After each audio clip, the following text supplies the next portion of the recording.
네. 오늘 저희가 함께 살펴볼 자료는요.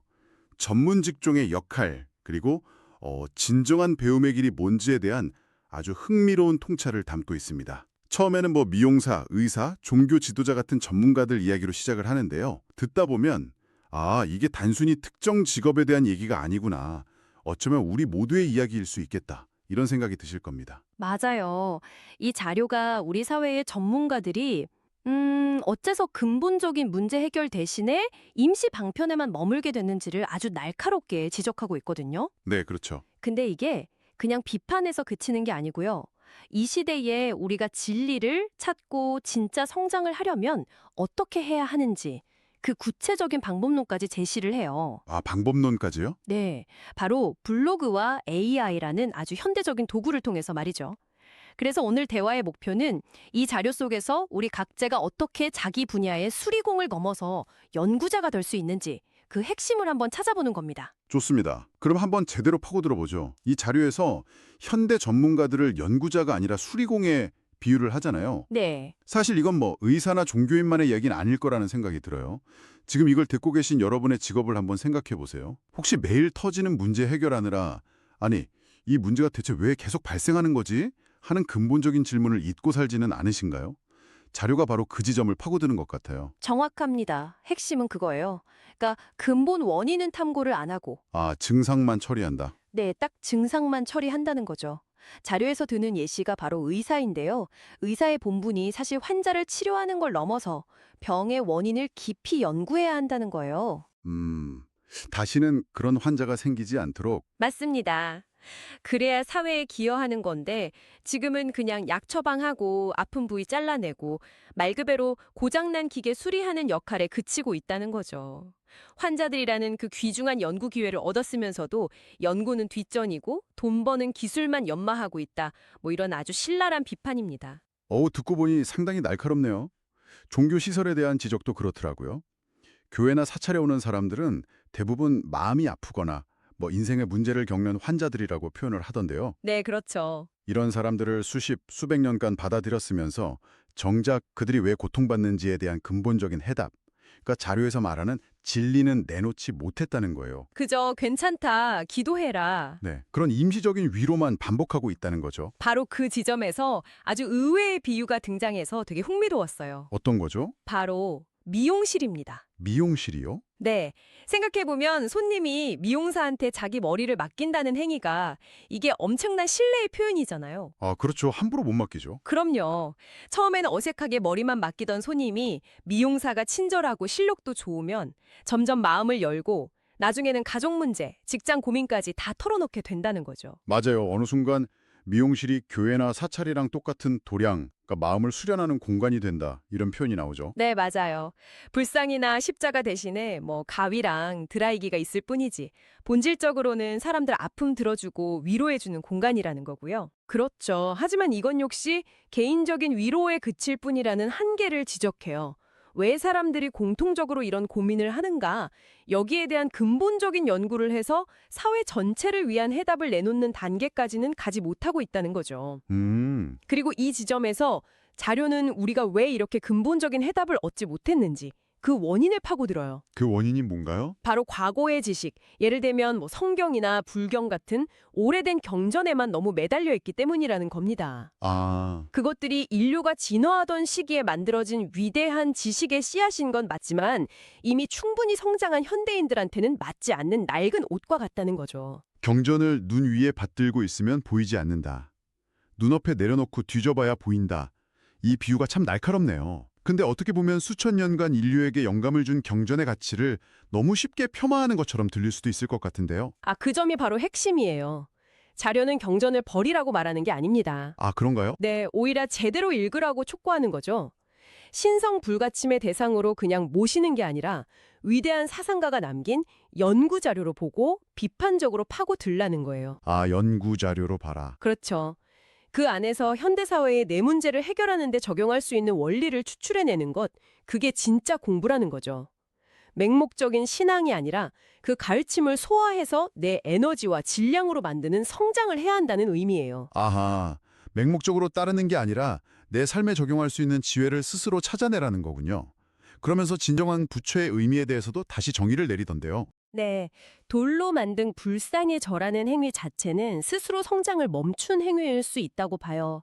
내가 성장해서 그 원리를 깨닫게 되면 그 불상은 더 이상 신비한 존재가 아니라 그냥 돌멩이로 보이기 시작한다는 거죠. 돌멩이에요? 네, 진정한 부처는 그런 돌멩이가 아니라 바로 내 앞의 사람, 즉 나에게 모르는 걸 가르쳐주고 나를 이끌어주는 스승이어야 한다고 말합니다. 결국 나를 실제로 성장시키고 내 삶에 실질적인 도움을 주는 그 가르침이 진짜다. 바로 그거죠. 무조건 절하라고 강요하는 권위가 아니라 내가 그 가르침을 통해 도움을 받았기 때문에 고마워서 저절로 존경심이 우러나오게 하는 존재. 그게 진짜 스승이라는 이야기네요. 맞습니다. 돌이나 십자가가 아니라 사람이 사람에게 실질적인 덕이 되어야 한다는 겁니다. 알겠습니다. 낡은 경전에만 매달리지 말고 내 앞에 사람 스승을 통해 배워야 한다. 여기까지는 이해가 됐어요. 근데 거기서 멈추면 결국 또 다른 가르침을 수동적으로 소비하는 데 그치는 거 아닌가요? 내가 배운 걸 진짜 내 것으로 만들고 나아가서 나 자신이 다른 사람의 스승이 될 수 있는 구체적인 방법이 있어야 할 텐데요. 바로 그 지점에서 이 자료가 아주 현대적이고 실용적인 해결책을 제시합니다. 그게 뭔가요? 바로 블로그를 활용하라는 거예요. 블로그요. 갑자기 굉장히 현실적인 해결책이 나왔네요. 그렇죠. 대학에서 교수님 강의를 그냥 듣기만 하면 학점이 나오지 않잖아요. 그렇죠. 리포트를 내야죠. 맞아요. 열심히 노트에 정리하고 그걸 바탕으로 내 생각을 담은 리포트를 써서 제출해야 비로소 내 공부가 되고 학점을 받는 것처럼 배운 걸 그냥 듣고 흘려버리지 말라는 거예요. 법문을 하나 듣던 책을 한 권 읽던 거기서 느낀 점이랑 정리한 내용을 꾸준히 자기 블로그에 리포트로 작성하라고 아주 강력하게 권합니다. 듣고 보니 그렇네요. 블로그가 내 학습 과정을 증명하는 일종의 성적표 같은 역할을 하는 거군요. 성적표 그 이상입니다. 이 자료의 주장에 따르면 이 블로그가 바로 나의 온라인 집이자 나의 주소가 된다고 해요. 온라인 집이요? 네, 내가 얼마나 노력하고 공부했는지를 보여주는 객관적인 증거물이자 새로운 인연을 만나는 통로가 된다는 거죠. 내 집에 깨진 단지 하나 덩그러니 놓여 있으면 아무도 오고 싶어 하지 않듯이 내 블로그를 잘 가꾸어야 좋은 인연이 찾아온다는 비유를 들어요. 그 비유를 들으니까 갑자기 제 블로그가 떠오르면서 좀 부끄러워지는데요. 마지막으로 글 쓴 게 언젠지. 이 자료를 보면 온라인상의 집을 거의 폐가처럼 방치하고 있었던 셈이네요. 아마 많은 분들이 공감하실 것 같아요. 아마 대부분 그럴 거예요. 그런데 여기서 정말 중요한 패러다임 전환을 제시합니다. 블로그는 더 이상 개인의 일기장이 아니라는 거죠. 그럼 뭔데요? 이건 당신의 온라인 이력서이자 24시간 작동하는 네트워킹 머신이라는 겁니다. 자료의 주장은 명확해요. 당신이 잠자는 동안에도 당신의 블로그가 전 세계의 잠재적 파트너나 스승에게 당신을 증명하고 있어야 한다는 거죠. 와, 영어로 쓰면 영어권 인연이, 독일어로 쓰면 독일 인연이 찾아온다는 말처럼요. 내 블로그를 어떤 언어로 어떤 내용으로 가꾸느냐에 따라서 내 인생의 무대와 만나는 사람이 달라질 수 있다는 거잖아요. 이건 단순한 학습법을 넘어선 하나의 인생 경영 전략처럼 들리네요. 그렇죠. 근데 글쓰기를 어려워하는 사람들도 많잖아요. 꾸준히 리포트를 쓴다는 게 사실 말처럼 쉽지는 않은데요. 바로 그럴 때 활용하라고 등장하는 것이 또 다른 조력자, 바로 AI입니다. 아, AI? 네, 글쓰기가 어렵다고 리포트 못 쓰겠다고 포기하지 말라는 거예요. AI를 조력자로 활용하라는 아이디어는 정말 강력하네요. 근데 일각에서는 AI가 써준 글이 진짜 내 실력이 될 수 있나? 이런 우려도 있잖아요. 그 점을 정확히 짚고 넘어가요. 자료의 핵심은 AI한테 대피를 맡기라는 게 아니에요. AI를 생각의 파트너로 삼으라는 거죠. 생각의 파트너요? 네. 예를 들어 내가 공부한 내용을 바탕으로 초안을 작성한 뒤에 AI한테 이렇게 요구하는 거예요. 이 주장을 더 날카롭게 만들려면 어떤 단론이 가능할까? 또는 이 개념을 5학년도 이해할 수 있게 비유를 들어 설명해줘. 이렇게요. 뭐 이 글을 좀 더 지적인 톤으로 바꿔줘 혹은 더 파워풀하게 써줘 라고 요구할 수도 있고요. 아, 그러니까 AI를 내 생각의 빈틈을 메워주고 표현을 다듬어주는 최고의 스파링 파트너로 활용하라는 거군요. 내가 생각의 중심만 딱 잡고 있으면 AI는 정말 훌륭한 도구가 될 수 있겠네요. 맞아요. 기가 막힌 세상을 만들어줬는데 그걸 활용하지 못하면 안 된다 이런 거죠. AI는 내가 더 깊이 생각하고 더 잘 표현하도록 돕는 일종의 촉매제인 셈입니다. 알겠습니다. 스승에게 진리를 배우고 그걸 블로그라는 리포트로 꾸준히 정리하고 그 과정에서 AI라는 조력자를 적극 활용한다. 자, 이렇게 꾸준히 공부를 쌓은 사람에게는 어떤 결과가 기다리고 있나요? 자료에 따르면요, 그런 사람에게는 군자라는 칭호가 주어진다고 해요. 군자요? 네. 근데 여기서 진리라는 말이 계속 나오는데 이 자료에서 말하는 진리가 정확히 뭔지 한번 짚고 넘어가야 할 것 같아요.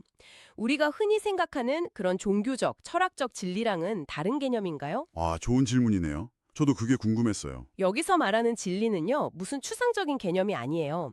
자료에 따르면 사회가 돌아가는 근본 원리, 그리고 인간관계의 법칙을 의미해요. 아, 굉장히 실용적인 거네요. 네, 즉, 내 삶의 문제를 실제로 해결하고 나를 성장시키는 실용적인 지식을 진리라고 부르는 거죠.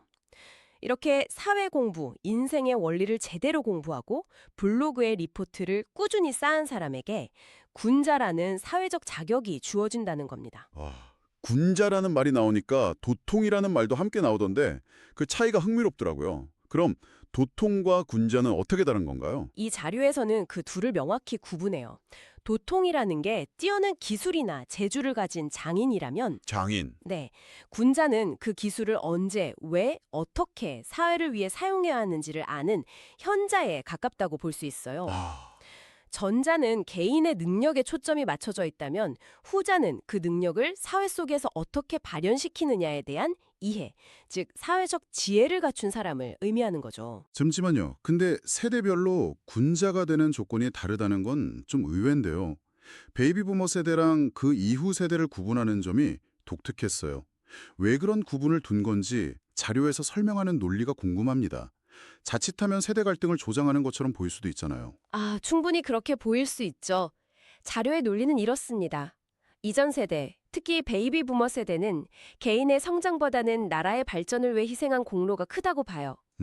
그렇죠. 그래서 그 공덕을 인정해서 3년간 진리를 열심히 듣기만 해도 굳이 리포트를 쓰지 않아도 군자 칭호를 준다고 설명을 해요. 하지만 충분한 교육과 좋은 환경 속에서 자란 지식인 세대, 그러니까 베이비 부머 이후 세대는 그런 혜택이 없다는 거예요. 아, 우리는 혜택이 없군요. 네, 반드시 리포트, 즉 블로그를 통해서 자신의 공부를 객관적으로 증명해야만 한다는 거죠. 일종의 시대적 역할과 책임을 다르게 보는 거군요. 이전 세대는 희생으로 증명했고 지금 세대는 지식의 체계화와 공유로 증명해야 한다. 뭐 이런 의미로 해석할 수 있겠네요. 네, 그리고 이것이 단순히 개인의 성장을 넘어서 아주 중요한 사회적인 의미를 갖게 된다고 말해요. 사회적인 의미요? 네, 앞으로 전 세계가 대한민국이라는 나라를 제대로 알려고 할 때 정부의 홍보 자료가 아니라 바로 이 개인들의 블로그를 들여다보게 될 것이라고 예측합니다. 한 사람의 블로그가 그 나라의 수준을 보여주는 창구가 된다는 건가요? 그렇습니다. 잘 정리된 한 사람의 블로그는 그 자체로 대한민국을 알리는 훌륭한 콘텐츠가 되고요. 동시에 그 블로그 주인의 신용도가 된다는 거죠. 신용도. 네, 말 그대로 전 세계로부터 검열을 받게 된다는 표현을 써요. 다른 사람이 내 블로그를 보고 아, 이 사람은 쓸데없는 시간만 보냈구나 라고 판단할 수도 있고 이 사람에게는 배울 것이 많구나 라고 생각해서 그 내용을 번역해서 세계에 알릴 수도 있다는 겁니다. 와, 내 온라인상의 기록이 곧 나의 명함이자 신용증명서가 되는 시대가 온다는 선언처럼 들리네요. 내가 얼마나 노력했는지는 내 블로그에 전부 다 남아있게 되고 그것이 나를 평가하는 기준이 된다. 정말 무서우면서도 한편으로는 엄청난 기회가 될 수도 있겠다는 생각이 듭니다. 정확해요. 누구도 속일 수 없는 투명한 자기 증명의 시대가 온다는 거죠. 오늘은 전문가의 역할에서 시작해서 낡은 지식을 넘어 스스로 성장하는 법, 그리고 블로그와 AI를 활용한 현대적인 공부법까지 아주 깊이 있는 여정을 함께했습니다. 핵심은 결국 수동적으로 가르침을 받는 존재에서 벗어나서 배운 것을 내 것으로 만들고 그것을 세상과 공유하면서 적극적으로 자신의 인생을 설계하라는 메시지인 것 같네요. 그렇습니다. 임시방편적인 위로나 해결책이 아니라 삶의 근본적인 원리를 탐구하고 실천함으로써 스스로가 빛나는 존재가 되라는 강력한 촉구죠. 당신의 지식과 성장의 기록이 곧 당신을 증명하는 시대가 오고 있다는 선언이기도 하고요. 마지막으로 이 자료가 우리에게 던지는 가장 핵심적인 질문을 여러분께도 남겨드리고 싶습니다.